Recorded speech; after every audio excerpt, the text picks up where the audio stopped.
Bonsoir téléspectateurs de Label TV, votre chaîne panafricaine internationale. Merci de nous retrouver dans ce nouveau numéro de Tête à Tête.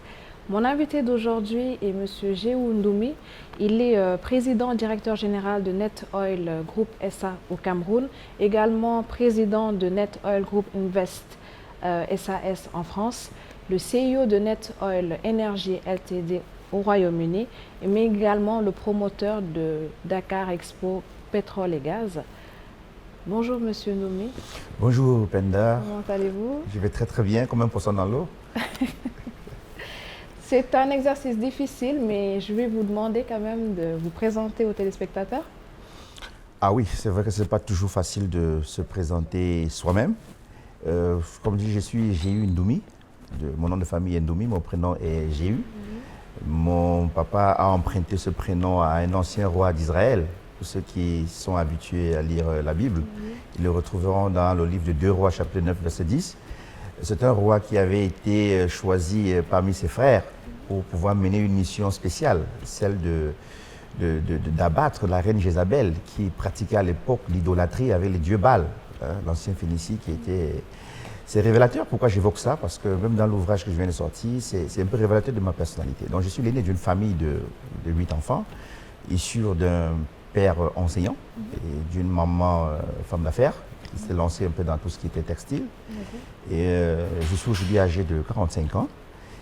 J'ai fait des études primaires et secondaires au Cameroun. Donc j'ai eu mon baccalauréat en 1992 en mathématiques et physique au lycée général Leclerc. J'avais une mention bien. Je me suis retrouvé par la suite à l'USC Cheikh Anta Diop, au Sénégal, à Dakar, où j'ai terminé mes études jusqu'au diplôme d'ingénieur.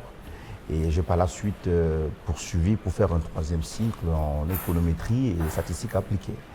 J'ai poursuivi ces études en post-universitaire, notamment en Israël, en Suisse et en France, où j'ai aussi intégré les grands groupes, notamment Ericsson, où j'ai parfait un peu ma carrière un peu dans le domaine des télécoms.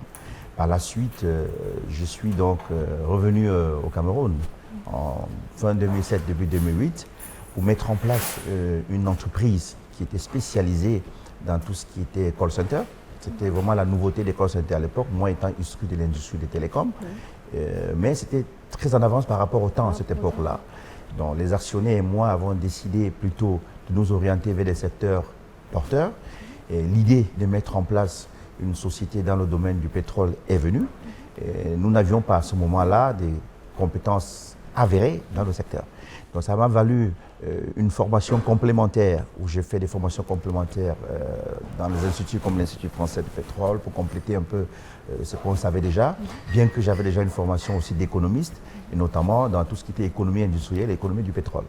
Donc j'ai eu le privilège et la chance de travailler sous la conduite du professeur Chérif F. Salissi, qui était ministre conseiller à la présidence du Sénégal chargé des questions économiques, qui m'a beaucoup formé en économie industrielle, étant à l'Association sénégalaise des économistes. C'est là où je me suis familiarisé à tout ce qui est questions d'énergie.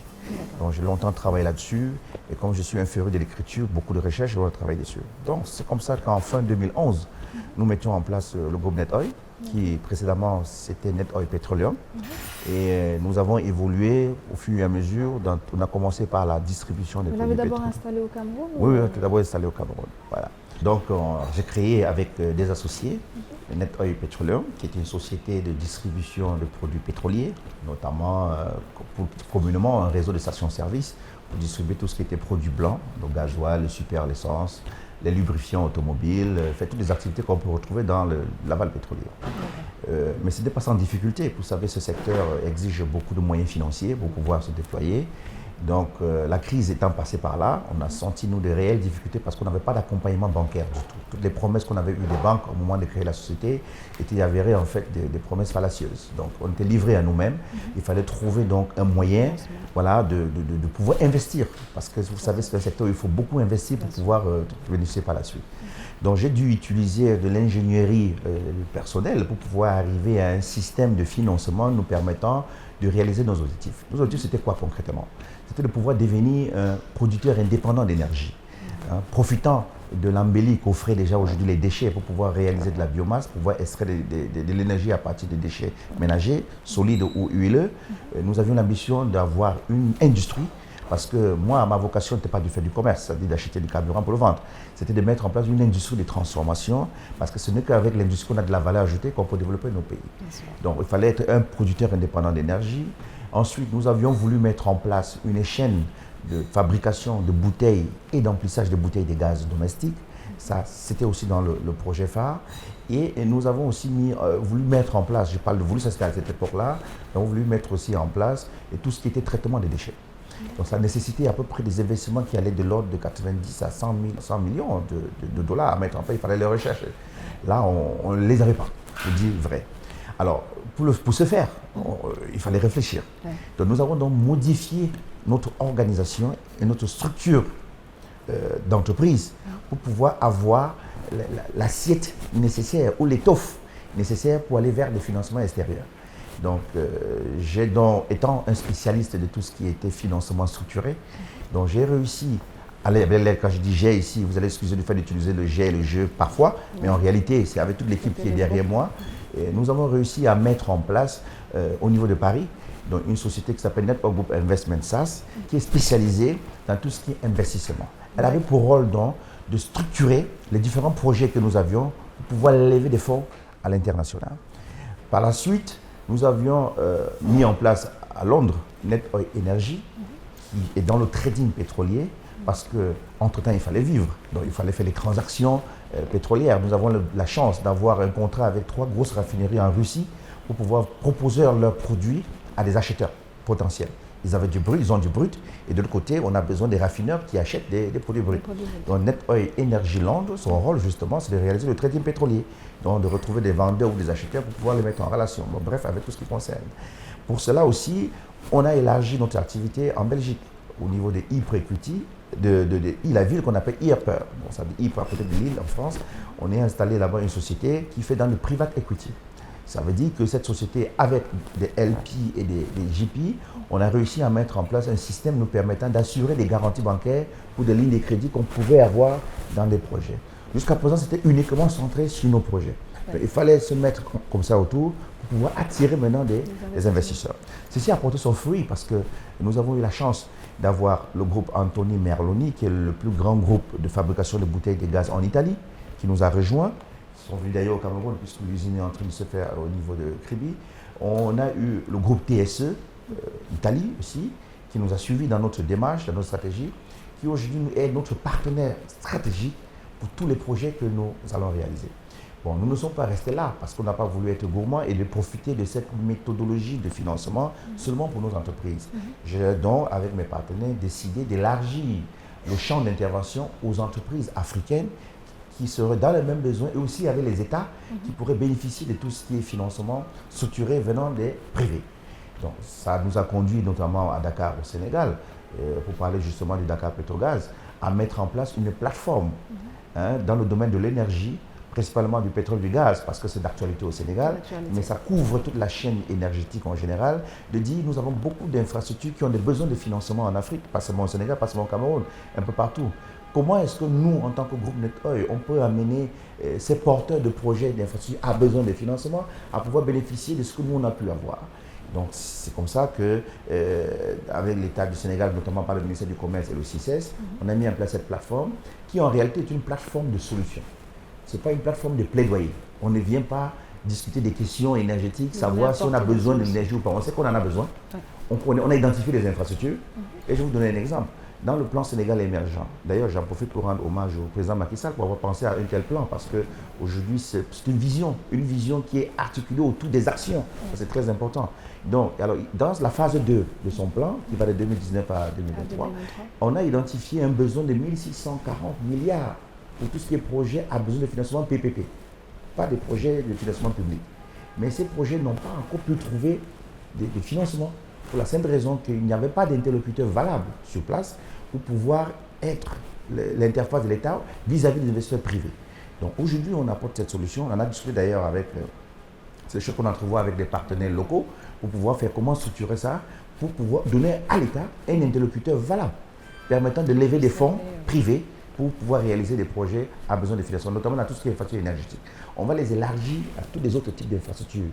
Parce que pour le développement, il n'y a pas que les infrastructures énergétiques qui comptent. Donc, on a aussi eu, avec les pharmaciens du Sénégal, qui ont sollicité aussi un financement pour monter une usine de fabrication de médicaments génériques à Saint-Louis. Donc, on en a aussi travaillé dessus. Aujourd'hui, ils ont déjà eu leur accord de principe de financement. Je donne des exemples comme ça au Sénégal parce qu'on y est. Alors, on en a fait un similaire aussi en République centrafricaine, où avec le ministère de la Défense, on a monté un complexe d'accueil pour améliorer la capacité d'accueil des armées. Vous savez, les militaires, quand ils veulent accueillir du monde, des partenaires, les amener tout dans les hôtels civils, c'est pas toujours adapté. Il fallait une infrastructure adaptée aux armées, permettant d'avoir tout ce qui est technologie militaire, et ce qu'on a baptisé l'hôtel des armées. Voilà, qui a été, donc on va faire l'inauguration le mois prochain, avec la pause au niveau de Bangui. Donc c'est le Dakar qui nous prend un peu, sinon on serait déjà là-bas actuellement. Donc on a structuré aussi le financement de cette infrastructure de la même manière, en utilisant toujours tout ce qui est outils de financement structuré. Les financements structurés aujourd'hui apparaissent comme une aubaine, c'est-à-dire qu'aujourd'hui c'est une chance pour l'Afrique de pouvoir réaliser des projets sans pourtant endetter les États. Donc c'est ça la particularité des financements structurés. On n'est pas resté uniquement à l'Afrique, c'est-à-dire qu'on a aussi levé des fonds pour pouvoir financer des entreprises en Italie, dans le domaine des parcs attractifs, et ainsi de suite. Donc nous intervenons partout dans tout ce qui est entreprise non cotée. Donc, ça, je vous ai donné un peu en gros ce que je suis et ce que, et la mission de ce que nous faisons. Et je crois que dans la suite, on va pouvoir entrer en détail dans... Bien sûr. Vous êtes une personne qui compte énormément dans le secteur énergétique. Comment ça se passe en Afrique? Comment te porte-t-il en Afrique? C'est énergétique en Afrique? Oui. Ah oui, le secteur énergétique en Afrique, je ne suis pas un politicien, donc je ne veux pas parler de politique énergétique. Je veux parler des faits et des résultats. Oui. Vous savez, je suis statisticien aussi à la base. Donc aujourd'hui, l'Afrique, dans le monde aujourd'hui, c'est 8%, je crois 8% de réserves. L'Afrique consomme à peu près 4%. Donc le secteur énergétique en Afrique souffre du fait que les Africains n'ont pas encore eux-mêmes la technologie pour pouvoir exploiter le potentiel énergétique. Alors il faut entendre ici par énergie, en commençant par tout ce qui est énergie fossile, donc le pétrole, le gaz, le charbon. Vous avez tout ce qui est solaire, éolien et autres, toute la chaîne énergétique. L'Afrique a un problème de manque d'infrastructure pour que l'émergence énergétique soit atteinte. Donc le gros combat aujourd'hui, c'est de pouvoir investir dans tout ce qui est infrastructure énergétique. Mais pour ce qu'on voit déjà, le fait que l'Afrique est sous-industrialisée, c'est en grande partie un manque de l'énergie. C'est-à-dire que pour qu'on ait une industrie forte, il faut qu'on ait une suffisance en énergie. Et là, il y a un gros déficit qu'on peut constater aujourd'hui en Afrique et que nous essayons de résorber. Nous sommes en direct du CICES pour le Dakar Expo Petrogaz. C'est une première, édition 2019. Quels sont les enjeux? Quelles sont vos attentes, perspectives? Alors, les enjeux sont multiformes.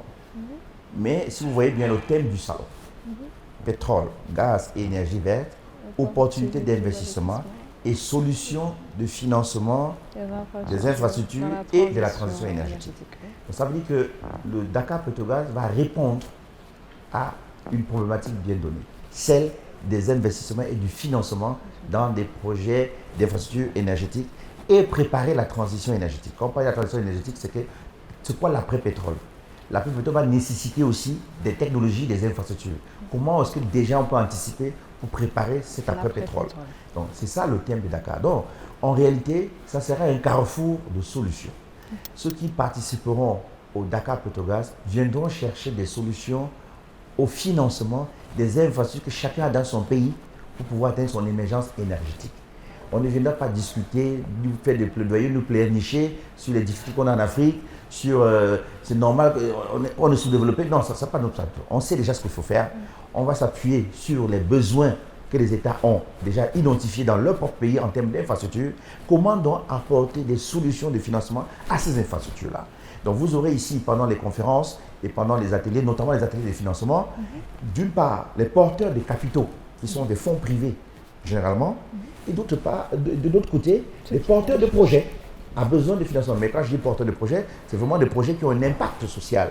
dans la vie des populations. Parce qu'en réalité, nous voulons concilier l'énergie, l'environnement et le développement économique, mais surtout placer l'énergie au cœur du développement économique de l'Afrique. Voilà, comment utiliser l'énergie pour financer le développement économique. Ça, c'est très important. Donc, toutes ces solutions seront mises sur table. Voilà. Vous pouvez nous en citer quelques? Le fonds d'investissement. D'où de solutions? Les solutions, non. La solution passe par tout ce qui est partenariat public-privé. D'accord. On aura d'un côté des fonds d'investissement. Les gens savent ce que c'est. Vous savez, les fonds ne communiquent pas sur les noms, l'identité et tout ça, c'est des secrets professionnels. Mais les fonds seront là. Ils sont présents dans notre document scientifique pour ceux qui seront présents. Ils seront assis aux ateliers. De l'autre côté, les porteurs de projets seront là. Donc, il n'y aura pas d'ambigu par rapport à ça. Vous avez fait le constat, c'est à la une. Je sais que vous ne voulez pas trop parler de politique, mais le scandale BBC, Petro-Tim, la gestion du pétrole et du gaz au Sénégal. Un mot là-dessus? Vous savez, je dis un mot, peut-être, vous allez peut-être penser que je veux fuir la question. Non, je ne peux pas fuir la question, mais je peux parler des choses que je maîtrise. C'est très important dans ce que nous faisons. Je ne maîtrise ni les tenants ni les aboutissants de ce que BBC a déclaré. BBC, c'est un organe de presse qui, soi-disant, a fait son enquête, a publié. Bon, moi, je ne peux pas vous en dire plus que ce que j'ai entendu et ce que les gens ont vu. Non, donc, par respect pour nos autorités et pour les acteurs du domaine du pétrole, c'est souvent mieux de parler de ce qu'on sait et de ce qu'on maîtrise. Donc, je ne peux pas me lancer pour vous dire qu'est-ce que j'en pense. Quand je marche dans la ville où avec les acteurs du pétrole au Sénégal, c'est une histoire banale. Ça n'affecte en rien ce qu'on doit faire. Ça n'affecte en rien ce que les gens vivent. Je veux dire, c'est vraiment du commentaire pour la presse, quoi. Donc, mais nous, franchement, dans le domaine pétrolier, nous savons ce qui se passe. Et vous savez une chose, dans beaucoup de domaines, et particulièrement dans le domaine du pétrole, ceux qui savent ne parlent pas. Mais ceux qui parlent, c'est ceux qui ne savent pas. Donc, je crois que vous pouvez retenir ça. Samuel Sarr l'a cité récemment aussi dans la presse, oui. Un mot sur l'exploitation du pétrole et du gaz au Sénégal? Oui. Là, voilà, donc là c'est technique. Voilà, oui, non, alors nous sommes informés de ce que, je crois que d'ici 2021-2022... Qu'est-ce que vous préconisez? Donc préconiser, non, le Sénégal a déjà trouvé des solutions. Le Sénégal a déjà des partenaires techniques dessus qui sont en phase d'exploration pour la production. Je veux dire, les techniques sont connues. C'est des technologies, il fallait seulement choisir des partenaires fiables. Je crois que c'est ce que l'État du Sénégal a fait. Donc ces acteurs travaillent aujourd'hui, pour ne pas faire de la publicité, je n'ai pas besoin de citer les noms, ces acteurs travaillent aujourd'hui à ce que nous ayons la première production, les premières gouttes de pétrole d'ici fin 2021-2022 et qu'on ait aussi le gaz. Qui va être utile. Ça va beaucoup révolutionner l'activité industrielle au Sénégal, ce gaz-là. Et l'après-exploitation pétrole, que faire? Alors, l'après-exploitation pétrole, c'est de passer aux énergies renouvelables. D'accord? Le temps qu'on arrive à cette période, je vous dis, il y a encore du chemin à faire, hein, c'est les énergies renouvelables. Et vous savez, le paradoxe, c'est que Dieu nous a dotés des meilleures sources-énergie, au moins c'est le soleil. Oui. Vous voyez, le soleil, l'Afrique a 300 jours d'ensoleillement par an. Et pourquoi on ne l'exploite pas assez? On a le soleil, pourquoi pas créer... C'est une question de technologie, une question de politique. L'énergie, c'est d'abord politique et c'est aussi un savoir-faire technologie. Nous, on ne souffre pas d'un manque de technologie, mais c'est un problème de choix politique. Vous savez, l'Afrique sort de colonisation. Peut-être aller vers la formation, créer des universités, des formations. Tout ça existe déjà. Ça existe. Qu'est-ce qui freine alors? Non, maintenant il faut passer à l'utilisation proprement dite. Les universités, il y a beaucoup d'Africains sont formés sur le soleil, beaucoup d'Africains sont ingénieurs, et ainsi de suite. Les compétences, ça ne manque pas. Même si elles ne sont pas concentrées dans nos différents pays, elles existent. Il suffit d'avoir une volonté politique là-dessus et de mettre ça en œuvre pour que les compétences viennent. Donc il faut une politique générale parce que ça change beaucoup de choses. On est dans le domaine du business, donc ça touche aux intérêts. Donc il y a tout ça qu'il faut harmoniser, mettre les gens autour d'un intérêt commun pour qu'on s'accorde sur les technologies à utiliser. Très bien. Le secteur énergétique climatique aussi inquiète beaucoup. Que dire pour sensibiliser davantage les populations? Alors, pour les populations par rapport au climat. Au climat? Oui, vous savez, comme j'ai dit au départ... on le voit. Oui, ça se voit. J'ai dit, en 2002, il y a eu à Johannesburg ce qu'on appelle aujourd'hui l'équation de Johannesburg, qui en fait concilie énergie, environnement et développement économique. C'est-à-dire que la question d'environnement est beaucoup traitée aussi. Nous, d'ailleurs, dans le salon, il y a tout un volet environnement qui est mis en avant. Nous, on a eu la chance que parmi un des co-organisateurs, qui est le CICES, a à sa tête M. Cheikh Ndiaye, le directeur général, qui est un écologue reconnu et réputé, donc qui travaille beaucoup sur ces questions environnementales autour de l'énergie. D'ailleurs, on a beaucoup échangé ces derniers temps par rapport à ça. Donc, c'est un volet qu'on met en exergue. C'est un volet aujourd'hui dont on tient compte. C'est-à-dire que nous allons faire... C'est pour ça que vous avez vu dans le thème du salon, on a une énergie verte. Voilà, énergie verte nous ramène à déterminer les sources d'énergie qui ne polluent pas notre environnement. Parce que nous voulons vivre dans un environnement sain. Voilà, donc on va y trouver des équilibres qui vont faire ce que nous passions par. Voilà, on en parle beaucoup en Europe, oui, un peu partout. Ici, j'ai l'impression que même ici, on en parle. De plus en plus, maintenant, mais... On en parle, mais justement, je crois que le prochain salon va mettre l'accent sur ces questions-là. D'accord. Voilà, là, on est en train d'aller d'abord vers la première source d'énergie, mais je crois que prochainement, on va aller vers ce thème pour davantage apporter des solutions. Parce que vous savez, on passe le temps en Afrique à en parler, à en discuter, à se plaindre.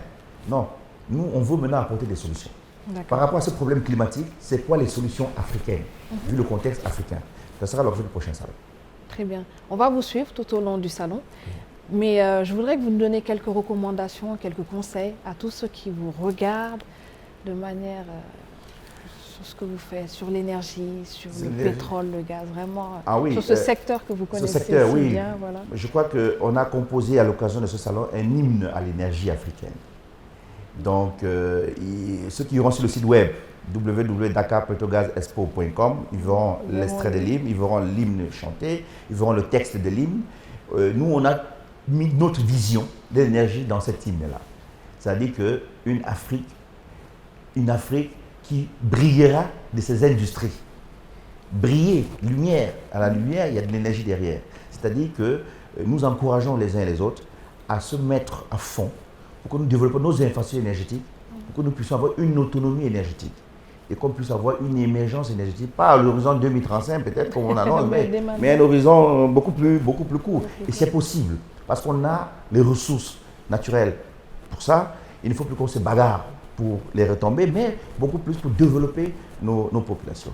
Et la population aussi doit être attentive et encadrer leurs dirigeants. Éviter de trop parler des milliards, comme ça saute partout, on voit seulement la notion de milliards.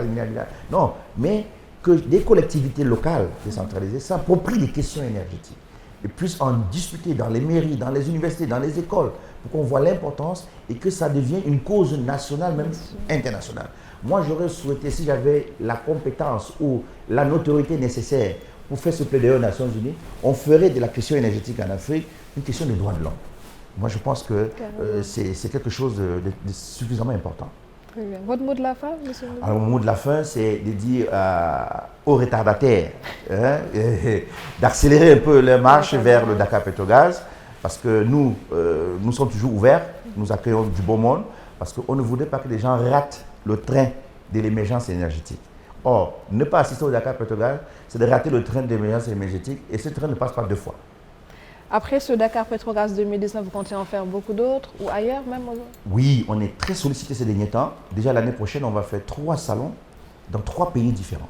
Voilà. Comme ce n'est pas encore formalisé, je ne veux pas citer les pays en question, mais ils nous ont formellement sollicité pour qu'on puisse faire ce format. En réalité, l'originalité dans ce que nous proposons, c'est un format qui est unique.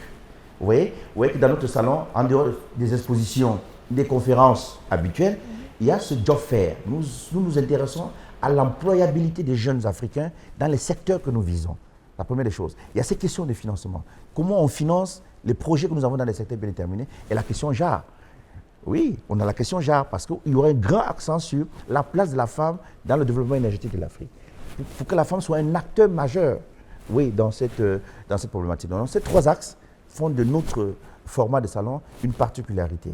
Et nous allons le reproduire dans d'autres pays qui nous ont sollicité au premier trimestre 2020, au second trimestre 2020 et au dernier trimestre 2020. Ce sera 3 pays, toujours africains, qui voudront faire des formats avec des variantes en fonction de la spécificité de ces pays-là.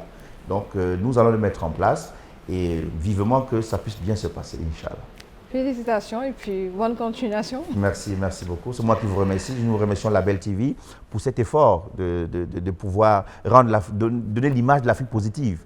Et soyez sûrs, par notre canal, nous saurons faire de vous un partenaire sérieux, solide et fidèle. Ce sera très important pour nous. Et vous transmettrez nos salutations à votre hiérarchie et à tout votre personnel, tous ceux qui travaillent jour par jour pour pouvoir rendre une image positive de l'Afrique. L'Afrique a aussi des personnes positives. Nous espérons en faire partie. nous ne parlerons que des choses positives, parce que s'il y a beaucoup plus de plus, les moins vont s'effacer. Effectivement, Voilà. je vous l'accorde. Merci. Merci beaucoup. Quant à nous, nous suivrons bien entendu ce Dakar Expo Petrogaz du 24 au 28 juin. Je vous invite à regarder aux antennes de Label TV et partout. Et je vous donne rendez-vous dans un prochain numéro de Tête à Tête. Merci.